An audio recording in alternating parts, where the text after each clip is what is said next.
उन्होंने और एक बात क्लियर की है, ये फिर से वो प्रस्ताव, उसमें नया कुछ भी नहीं है।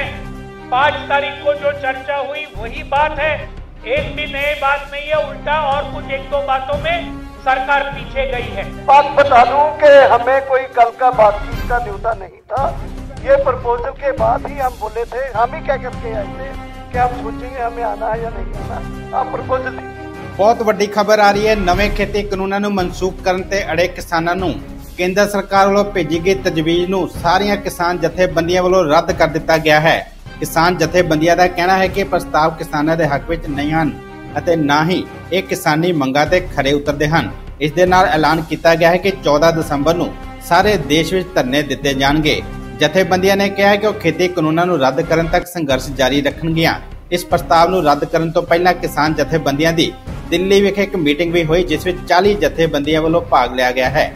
ਕਿਸਾਨਾਂ ਨੇ ਐਲਾਨ ਕੀਤਾ ਹੈ ਕਿ ਜੀਓ ਉਤਪਾਦਾਂ ਦਾ ਬਾਈਕਾਟ ਕੀਤਾ ਜਾਵੇਗਾ, ਭਾਜਪਾ ਮੰਤਰੀਆਂ ਦਾ ਘਿਰਾਓ ਕੀਤਾ ਜਾਵੇਗਾ। ਕਿਸਾਨਾਂ ਨੇ ਇਹ ਵੀ ਕਿਹਾ ਹੈ ਕਿ ਉਹ 12 ਦਸੰਬਰ ਨੂੰ ਦਿੱਲੀ ਜੈਪੁਰ ਹਾਈਵੇ ਜਾਮ ਕਰਨਗੇ। ਵੱਖ-ਵੱਖ ਕਿਸਾਨ ਆਗੂਆਂ ਨੇ ਆਪਣੀ ਇਸ ਮੀਟਿੰਗ ਤੋਂ ਬਾਅਦ ਹੋਰ ਕੀ ਕੁਝ ਕਿਹਾ है, आओ सुनते हैं। बंधुओं को नमस्कार। आवाज ठीक से आ रही? हाँ जी, हाँ जी। कल जो अमित शाह जी के साथ 2 घंटे बैठकर मंथन हुआ था, उस मंथन में सबसे पहले तोमर उन 5 बैठकों का प्रस्तुतिकरण किया कि हमने 5 बैठकों में क्या क्या किया है।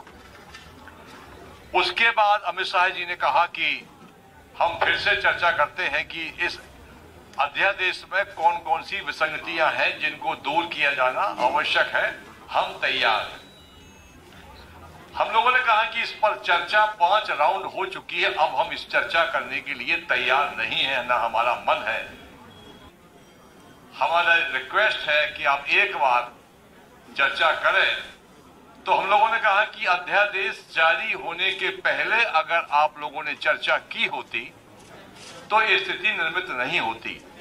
तो उन्होंने कहा कि देखिए गलती हुई है, और गलती हुई है तो हम मिल बांट के आपस में इसका सुधार कर सकते हैं।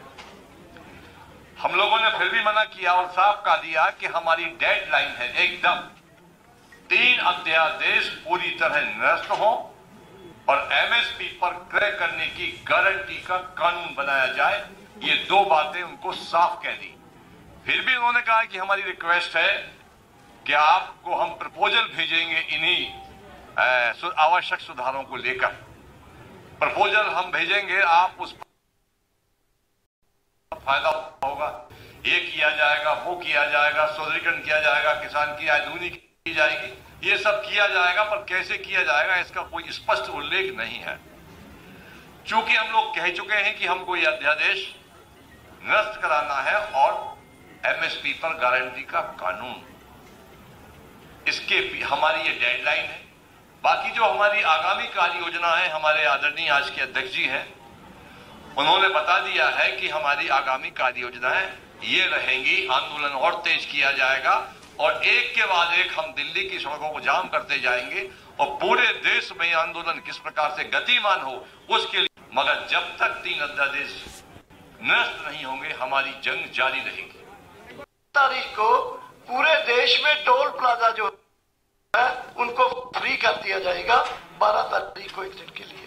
और 12 तारीख को ही दिल्ली जयपुर हाईवे, जयपुर दिल्ली हाईवे को 12 तारीख अल्टीमेटम है, उससे पहले भी हो सकता है। 12 से 12 तक तो वो जाम हो ही जाएगा। जियो के बारे में हमारे अध्यक्ष जी ने बता दिया। जियो यानी रिलायंस कंपनी के जो भी प्रोडक्ट एंड सर्विसेज हैं उनको बाइकाट किया जाएगा। जियो सिम के लिए गाल दिया जाएगा उसका पोर्ट करवाने के लिए, और जियो के अदर प्रोडक्ट्स जो है उनके लिए। जियो या रिलायंस